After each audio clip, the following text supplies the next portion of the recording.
जम्मू कश्मीर के deputy CM Surendra Chaudhary ने आज कटरा का दौरा किया और गंडोला प्रोजेक्ट के विरोध में धरना प्रदर्शन कर रहे लोगों से मुलाकात की। सुरेंद्र चौधरी ने कहा कि मुख्यमंत्री उमर अब्दुल्ला और नेका अध्यक्ष डॉक्टर फारूक अब्दुल्ला के कहे अनुसार आज आप लोगों की बात सुनने जहां आया हूं।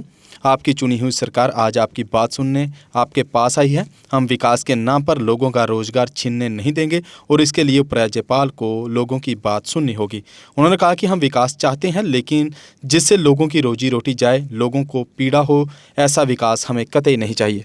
उमर अब्दुल्ला साहब की डायरेक्शन पे आया था यहाँ पे, क्योंकि हालात हमने देखा, लोग सड़कों पे हैं और सर्दी का मौसम है, ठंड है काफ़ी, और हमारी बातचीत हुई है तफसील से उनमें। और क्योंकि कुछ ऑफिसर नहीं आ सके, क्योंकि ऑनरेबल चीफ मिनिस्टर साहब की वीसी की मीटिंग भी थी, तो लिहाजा जो मेरी डिस्कशन हुई, तो जो चाहे वो बच्चे कुछ अंदर रखे गए हैं और कुछ आपका जो ये एक्सप्रेस वे का जो मसला है, और तीसरा आपका जो ये गंडोला का मसला है, इन तीनों चीज़ों पे मेरी बात हुई, डिस्कशन हुई। और जहाँ तक ताल्लुक है, मैंने पूरी रिपोर्ट ली है। ऑफिसरों को अपनी जगह जो हदायतें मैंने देनी थी वो दे दी।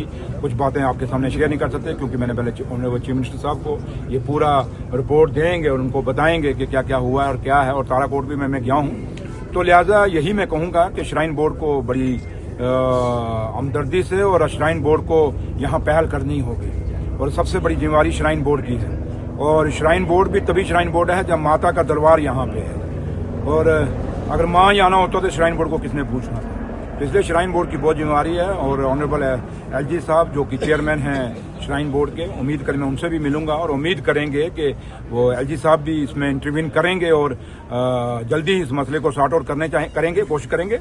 और उम्मीद तो यही है कि इसमें अच्छा नतीजा निकलेगा। लेकिन मैं तभी बात कर सकूंगा जब ऑनरेबल सीएम साहब, क्योंकि इस पर सही जो स्टेटमेंट आएगी ऑनरेबल चीफ मिनिस्टर साहब देंगे। और आपने यहाँ देखा, अपने हमारे provincial president former MLC Ratanlal Gupta ji भी मेरे साथ है नेशनल कॉन्फ्रेंस के, और हमारे ऑनरेबल दोनों एमएलए अपना बलदेव जी और दुबे साहब के वो दोनों कुलदीप दुबे साहब दोनों यहाँ थे, और बाकी लोग भी थे। तो लिहाजा जो भी हुआ इनके सामने हुआ है। और उम्मीद करते हैं कि कोशिश जो मुझे कुछ चीज़ें मैं कहना चाहता, क्योंकि कुछ चीज़ें मैं कह जाऊंगा फिर वो गलत हो जाती हैं, लेकिन उम्मीद यही करते हैं कि ये तीनों मसलों पे जल्दी एक्शन होगा और कटरा फिर अपने दूसरे उसी रास्ते पे चलेगा। जैसे कटरा माता के दरबार का जो चरणों में बसता एक नगरी है, वो शांत रही और हमेशा लोगों के श्रद्धालुओं की यहाँ उन्होंने सेवा की और आज भी कार्य उन्होंने लंगर लगाए। तो मैं उनकी कटरा के लोगों से यही अपील करूँगा कि कानून को अपने हाथ में नहीं लेना। कानून जितना एक मुंह चुप भी आपका, जब ज़्यादा ना बोलो, चुप रहो, तब भी अगला जो होता है और चुप असर होगा। हथियार उठाने से या सड़कों में पथराव करने से कुछ नहीं होगा। मैं उम्मीद करता हूं कि कटरा के लोग समझदार हैं और सही कट्टर हिंदुस्तानी हैं और देशभक्त लोग हैं, और देश में हमने मजबूत करना है। और देश तभी मजबूत रहेगा जब हम सारे इकट्ठे मट्टे रहेंगे। और यहाँ मैंने देखा कि आल बरादरी से, वही कहते हैं कि सारी कौमों से, सारी बदलों जो रवायत है जम्मू कश्मीर के, शेर और बकरी ने गट्ठा पानी पिया, वो मुझे कटरा में दिखा है कि सारी कौमें थी वहाँ बैठे हुए, और इसमें सारों के हैं। और डाइट जो डिमांड्स उनकी बहुत जायज़ हैं। तो लिहाजा मैं अब वापस जाऊँगा उसके बाद ऑनरेबल सीएम साहब, क्योंकि शायद आप में से कोई वहाँ हो ना हो, लेकिन आपके कुछ ना कुछ भाई बंधु वहाँ भी होंगे, उनके थ्रू आपको सारी जानकारी आ जाएगी। तो लिहाजा माता भी कृपा करे, जिनको बुद्धि नहीं उनको बुद्धि दे दे, और कटरा लोगों के साथ इंसाफ हो जाए। क्योंकि मैं बुद्धि उनके लिए कह रहा हूँ जो सोचते हैं कि ये यहाँ सिर्फ पैसा ही कमाया जाता है। पैसा नहीं है माता के दरबार में, यहाँ श्रद्धा है, यहाँ माँ की तपस्या है और माँ का एक रूट है। माँ जिस रास्ते से आई है, लोग उन रास्तों पे अपने शीश नवा के जाना चाहते हैं। तो लिहाजा हमारा वो जो रूट है, माँ के चरण जहाँ जहाँ से पड़े हैं, क्योंकि हम हिंदू बरादरी से हैं और हमारे लिए माँ की बड़ी अहमियत है। और मुस्लिम भी आते हैं, सिख भी आते हैं, हर कौम यहाँ माता के दरबार में आती है। तो लिहाजा ये सबके लिए बहुत बड़ा दरबार है।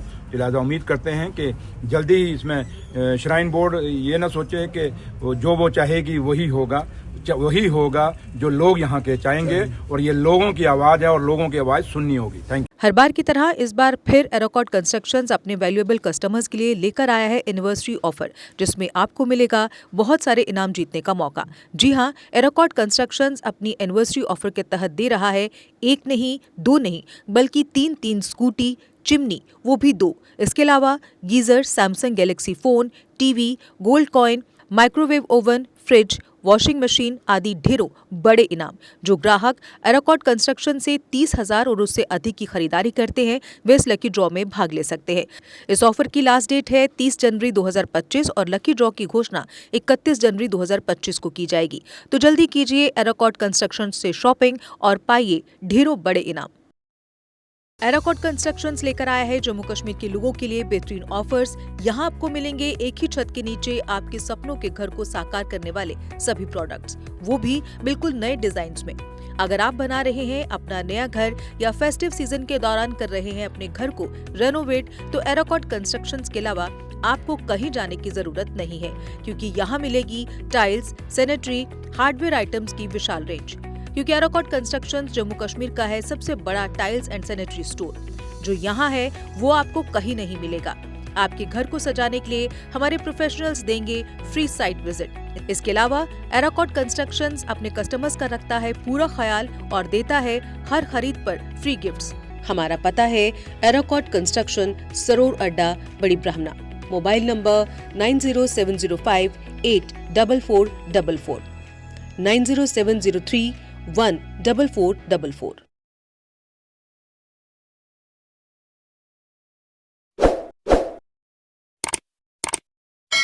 जम्मू कश्मीर की खबरों के लिए जुड़े रहिए JK अपडेट के साथ।